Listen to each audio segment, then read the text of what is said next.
रविवार की जब प्रदोष पड़ती है तो शिव बेलपत्र के पेड़ के नीचे निवास करते हैं महाराज। और रविवार की प्रदोष जो काम दुनिया में कोई नहीं कर सकता वो अच्युत फल की प्राप्ति रविवार की प्रदोष करा देती है महाराज। ऐसी प्रदोषों का नियम वर्णन किया।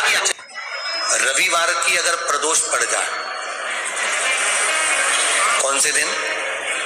रविवार की प्रदोष के दिन ये प्रयोग अवश्य कर देखिएगा। ज्यादा बार नहीं करना है, केवल एक ही बार करना, बाबा स्वयं कृपा करेगा। अपने मंदिर में अर्थात अपने घर के पास कोई मंदिर हो, शिवालय हो, देवालय हो, जहां शंकर भगवान विराजमान हो, शिवलिंग हो, ऐसी जगह पर अवश्य करें। हमें कहीं दूर जाकर ये प्रयोग नहीं करना, अपने शिवालय, अपने जो घर के आसपास में शिवालय हो वह। एक बेलपत्र अशोक सुंदरी वाली जगह, अब उसको अशोक सुंदरी की जगह पर भी चढ़ाने का तरीका क्या है? ये शिवलिंग है, ये जलाधारी है, ये जल बहता है, बीच में जो मोटी सी लाइन है वो अशोक सुंदरी का स्थान, ये जो भाग है षडानंद कार्तिकेय गणेश जी और कार्तिकेय जी का।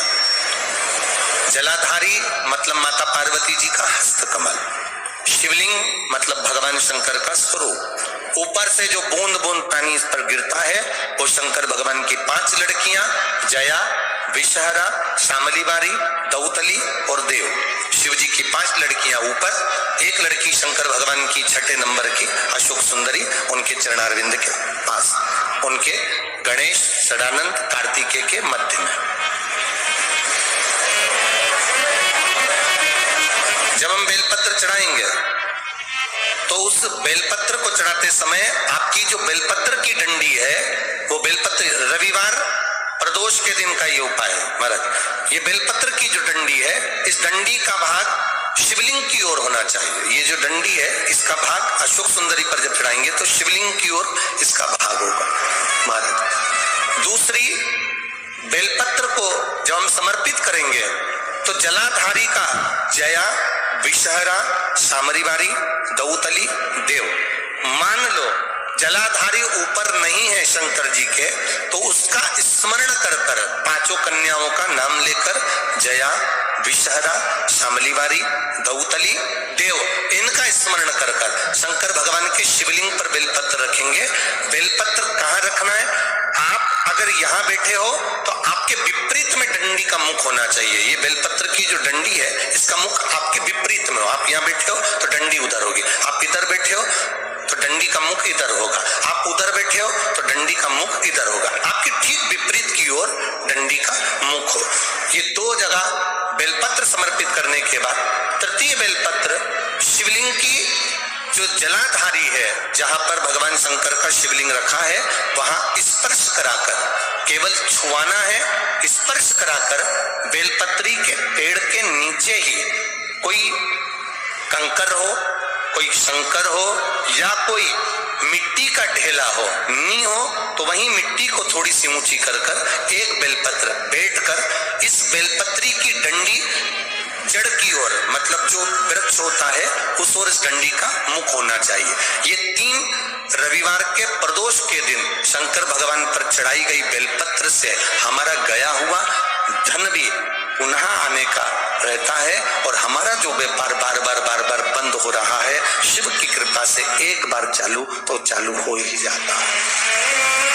प्रदोष के दिन अगर मालूम पड़े, रविवार का जब प्रदोष पड़ता है ना, तो कहीं आपके घर में सूखा बेर भी रखा हो, बोर रखा हो, तो शिव जी को चढ़ा देने से रोग बीमारी समाप्त होती है।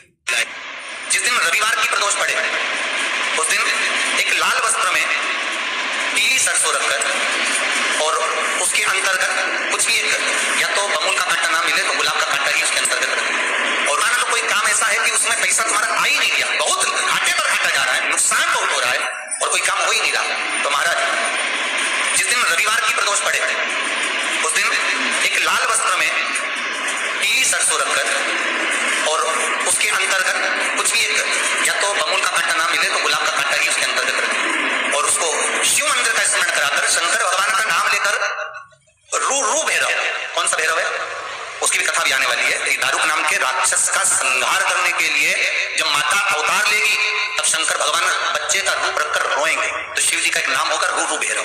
ये भैरव कहां पर रहता है? तो कहा ये शमशान में रहता है। कहां रहता है? ये भैरव शंकर का जो एक अवतार है रूरू भैरव, ये भैरव अवतार शमशान में रहता है। तो इस भैरव का काम क्या है? तो कहा शमशान में शमशान की जो अग्नि होती है, भले गीली लकड़ी रहे, भले उसमें कोई पदार्थ डाले ना डाले, थोड़ी देर में वो अग्नि रूरू आवाज, हल्की सी शमशान की जो अग्नि जलती है उसमें एक आवाज आती है। आप जैसे कोई अग्नि जलाएंगे ना आवाज नहीं आई, ध्यान देना। शमशान में अगर जो लोग गए होंगे मुर्दा जलाने के लिए, तो अगर वो एकांत में बैठेंगे तो उसमें से एक आवाज आती है रूरू। तो शिव पुराण कह रही है कि उस सरसों को कांटे को रूरू भैरव का नाम लेकर, जिस व्यापार जो नहीं चल रहा है, दुकान जो नहीं चल रही है, उस दुकान के सामने, उस व्यापार के सम्मुख में उसको जला दिया जाता है। ये करा जाता है रवि प्रदोष के दिन। कौन से प्रदोष?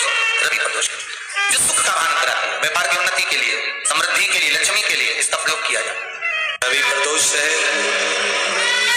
कहते हैं रविवार का यदि प्रदोष पर्व पड़े ना, और शिव जी को 3 चीजें रवि प्रदोष के दिन दी जाती हैं। पहले नंबर पर 1 लोटा जल, दूसरे नंबर पर प्रदोष काल में दीपदान, और तीसरे नंबर पर भगवान शंकर के नाम का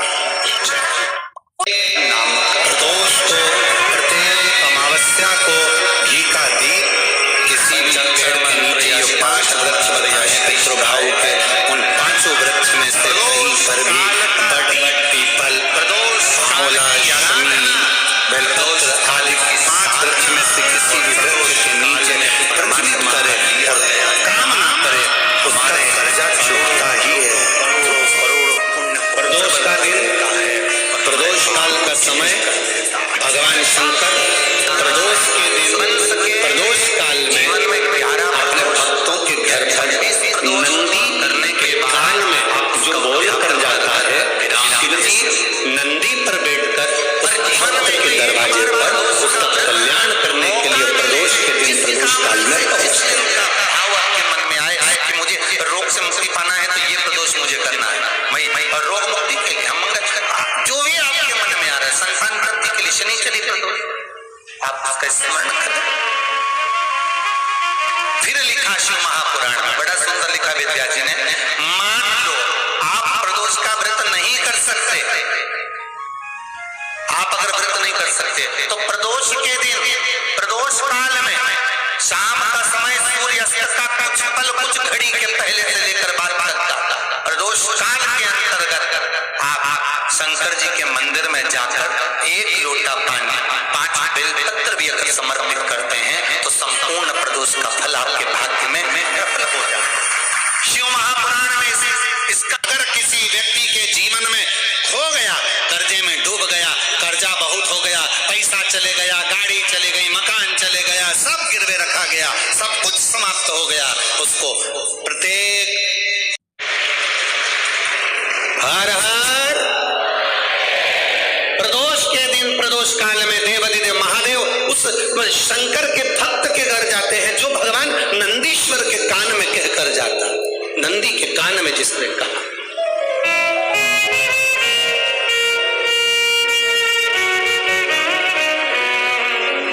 शंकर भगवान के इस शिवलिंग का स्मरण आप करेंगे।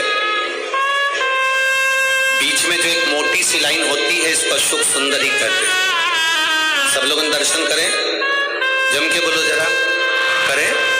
अशोक सुंदरी की जगह जहां पूरी हो जाती है, उसके बीच में शिवलिंग और उसके बीच में थोड़ी सी जगह खाली आती है। करें दर्शन, समझना जरा बहुत अच्छे से। जैसे ये अशोक सुंदरी की जगह है, मैं हम स्थान शिवलिंग के बीच में खाली जगह बीच करें दर्शन, आप लोगों ने खाली जगह आती है। उस खाली स्थान की जो महत्वता है, ये जो अशोक सुंदरी से लेकर बीच में जो जगह है, ये भगवान शंकर की जो धर्म पत्नी है माता पार्वती, उनकी जो योगनियां हैं 64 योगनी, उनकी जो शक्ति पीठें हैं, उनकी जो सिद्धता है, उनकी जो सिद्धियां हैं, ये अशोक सुंदरी से शंकर के शिवलिंग के बीच में जो खाली जगह होती है, इस स्थान पर 64 योगिनियां, देवियां, अष्ट सिद्धियां, नवनिधियां सब इस स्थान पर रहती है। इसलिए हमारे यहाँ शिव महापुराण की कथा कहती है, पूर्ण पूजन के बाद अगर कोई नारी, कोई पुरुष, कोई बच्चा, कोई बुजुर्ग अपने मन की बात का स्मरण इस जगह पर हाथ को रखकर, जैसे किसी के हृदय पर हाथ रखते हैं तो दिल धड़कता हुआ स्मरण होता है, उसी तरह यहाँ स्पर्श करेंगे और स्पर्श कर कर जब अपने मन की बात करते हैं तो देवाधिदेव महादेव नंदी के साथ आकर प्रदोष के दिन कार्य की सिद्धता पूर्ण करते हैं। उस स्थान की मूलता होगी, वो स्थान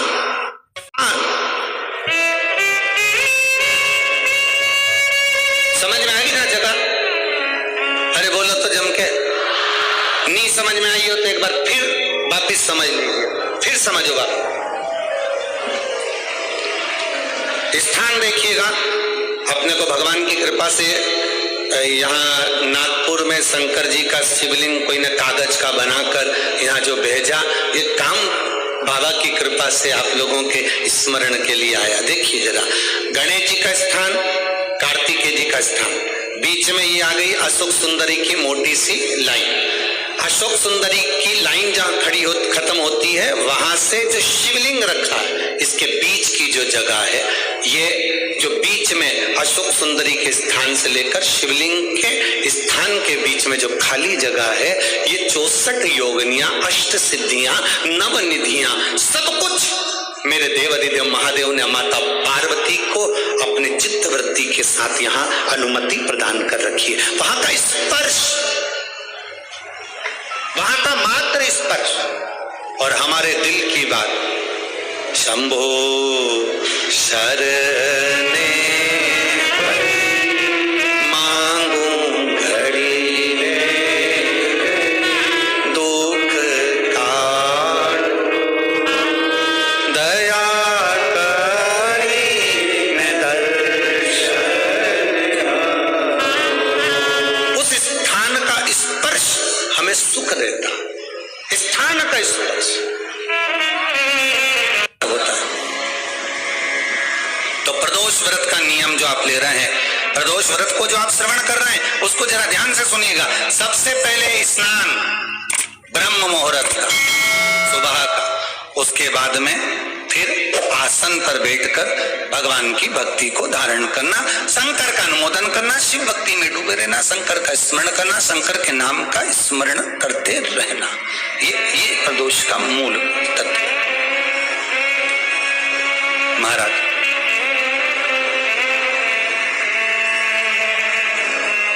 प्रदोष व्रत करने वाले को भोजन नहीं करना चाहिए, ध्यान दीजिएगा। फलाहार करो, उसमें भी नमक का सेवन मत करो। प्रदोष व्रत में नमक का सेवन वर्जित होता है। कारण क्या कारण होता है?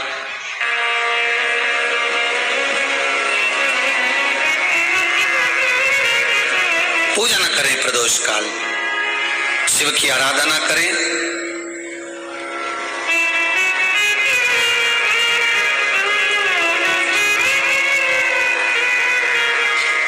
आगे वर्णन आया। प्रदोष व्रत करने वाले को प्रदोष के दिन प्रयास करना चाहिए कि रात्रि के समय पर आधा घंटा, 10 मिनट, 20 मिनट जागरण करे। जागरण मतलब थोड़ा भगवान का भजन कर ले। भले 4-5 माताएं इकट्ठी नहीं हो तो अपन अकेले कर लो। अपन अकेले कम है क्या भाई? अपन कम पड़े, आराधना अकेले कर, जागरण कर।